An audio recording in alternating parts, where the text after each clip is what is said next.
Hello, backers. This is Rob Duenas with Brandon. Let Happy James. Brandon, say hello. Hello! All right, so what are we looking at? We're looking at the Battletoads coloring flats. We just did a video. Please check it out. It's called the Battletoads Selection Flats, where we talk about how Brandon goes and makes this lovely image you see here. It's so amazing. I did that. I know. Wonderful. So you did this monstrosity of a fucking thing. Kick it back to me. Then I go and spend some time on YouTube. Real-time videos are up. You can see the whole process live. 3 hours later, boom, shakalaka, we make this. The coloring flats. Now, Brandon, what would you say would be the point of having coloring flats versus selection flats?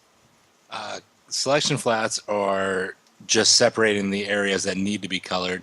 And then the flats you make are the base colors that you will use for shading, highlights, textures, and the finished product. So smart. Look at you. Look at you. Yay! Little internet noogie. Huh? Look at you. So that's basically it. I'm going to color these in a very traditional way, according to comic books, where that we have a base color for each character and item, and then I add shade and lighting sources on top of that. As opposed to say something like gradient maps, where I believe these days all these characters would be a neutral gray now. That's actually how I'm thinking about gradient maps now, Brandon. They all start with like a neutral gray, you know, and then work into shade and stuff like that. But that's a conversation for another time. So what is the process for making this? Let's just take a look. So here the lines are, let me set these to normal. I set these to a dark red. I like a little dark red here. And if these are set to normal mode, that's a nice look for like a 50 style, 60, 70 style comic book, right, Brandon? A little bit of retro, yeah. I set these to hard light. Sometimes I'll switch it to multiply, depending on the seriousness of the image, but in this case I'll use hard light. Because as you see, it changes the coloration of the lines depending on the color it's on. Like if here on the gray, they end up more redder. Here on the yellow, more redder, darker on the greens, so forth and so forth. And you can make this color anything you want. Like, dark red doesn't work for everything. Sometimes if it's like a moodier nighttime shot, we would want, well, we don't want bright blue like that. Fucking nonsense. Let me pick up a dark blue here. Like a dark blue or violet? Yeah, see, look, I pick a dark blue, and oh, that changes the whole piece right there. Ooh, it's like they're underwater. So, but I'm going to go ahead and just roll with the dark red. So that's hard light. And then I come through, and I have to manually, myself, use your selection flags and set each character to the base color I want them to use. Now, is there a reason why I do it versus you, Brandon? Can you guess why I would do this? You don't trust me to pick out the colors yet. I don't trust you to pick out the colors.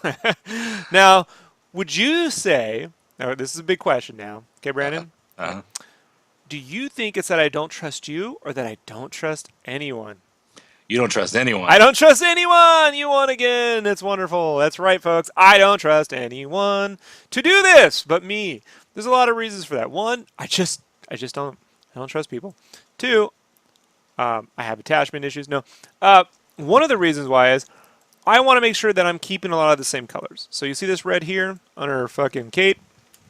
That is the same red as I'm using here, as I'm using here on the joystick, the Killer Instinct logo on his gauntlets, his eyes, his tongue, his bandanas. I'm using a lot of the same colors over and over again so that the piece binds together. You know, like the Force, right? You know, these colors, because I'm using a lot of the similar colors, they're binding together. Even when I have a slightly different blue, like this blue, which is a little darker than the light blue on Billy, or is Billy the blue guy, or is it Jimmy the blue guy? Which one's? I thought Billy's blue. Okay, I'm going to say it's Billy, that I was smart enough to put them Billy and then Jimmy in that order, but I don't know. So let's say it's Billy Lee. And then the Shadow Knight bad guy. That, and I know that these colors will print well. These are like the colors that I pick from. They have the right value, the right level of saturation. I have left this to people before, and it never goes well. I Right. always have to double check it to the point where I may as well have just done it myself.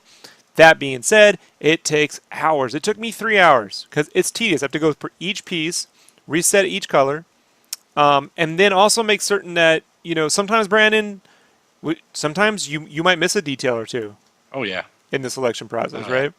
It's Oh yeah. natural. It happens. It happens to all men sometimes, right? Yes. As you get older. So I had to double check that. Now, one of the things you might notice here on these Game Boy covers, the Nintendo Power cover, all the game boxes, these right here are fully rendered. Why is that, Brandon? How are they fully rendered and everything else is a base color? Because that's the final look for them, right? I mean, there's not Because they are based off actual boxes, right? Actual products, actual things. boxes and products. Correct, Brandon. Right. Right. So they're Actually went finished through. products. Let's go right here to the box art. Let's turn that up to 100%. Let's see if I can't. Is this 100%? And let me pull that out. Why is that so dark? That is weird. Image just sometimes I get a little crazy, folks. So let me just try to lighten this shit up. So I actually grab all this reference for real. I warp it in perspective, and then because I don't cheat myself, I have to manually draw over every little cover. First off, the box arts are kind of fucked up. They don't always come in the best No, quality. You would say, Brandon? not at all. They look better than this right here. This is I don't know why this is all weird looking like this.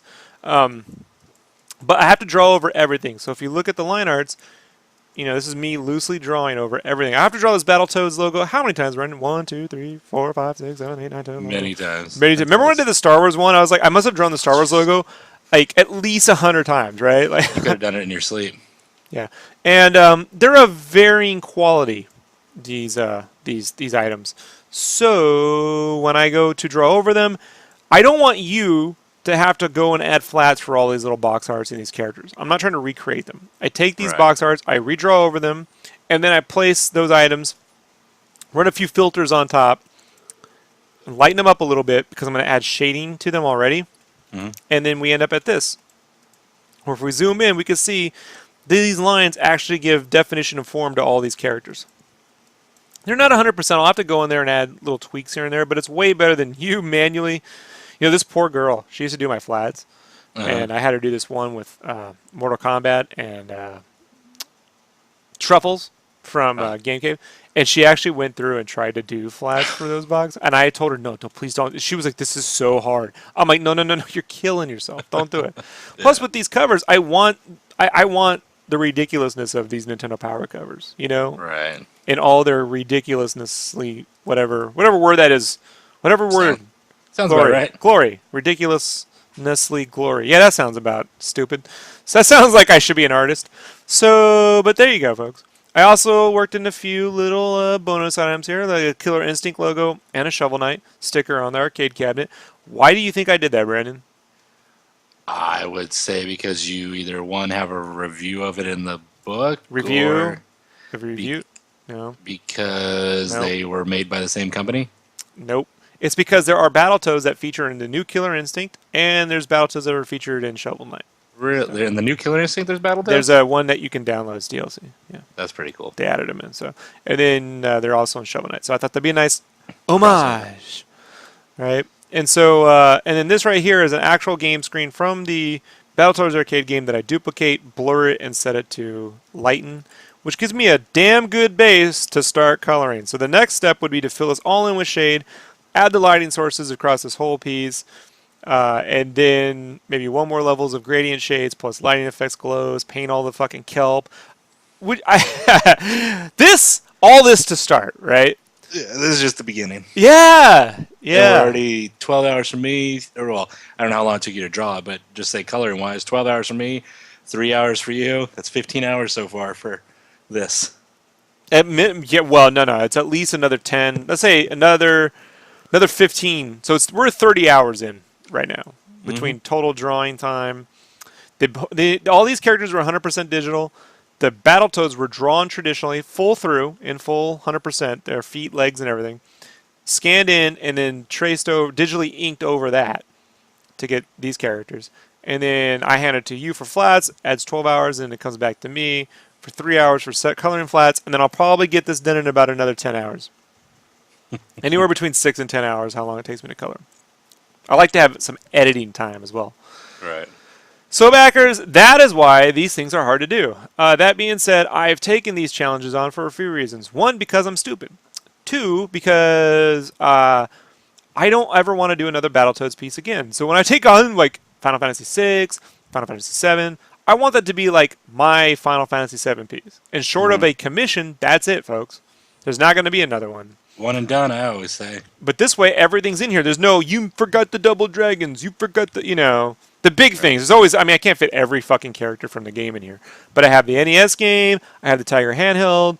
I have Genesis representation up in here. Super Nintendo, Nintendo Powers, Game Boy, Killer Instinct, Shovel Knight. So I got some Xbox One representation in there. The actual arcade game, which very few people have played, and it is my favorite Battletoads of all time. And then also my own interpretation of the Battletoads themselves.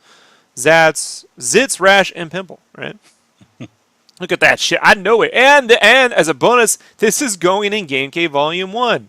So, look at that. Smart, right? So smart. I'm so smart. Thank you. Thank you for the applause, everybody. Appreciate it. All right, Brandon, where can people find you on the internet? You could find me on Instagram at leadheavy. And Mega Potato, hashtag Mega Potato. All day. Sure, there you go. All right, folks, that's it. If you have any questions or comments, leave them below. And thank you for hanging out. We'll be back soon. Bye. Bye-bye.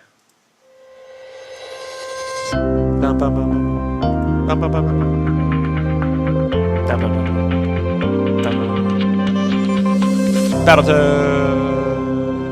Oh, shit. I gotta color now. Oh, man.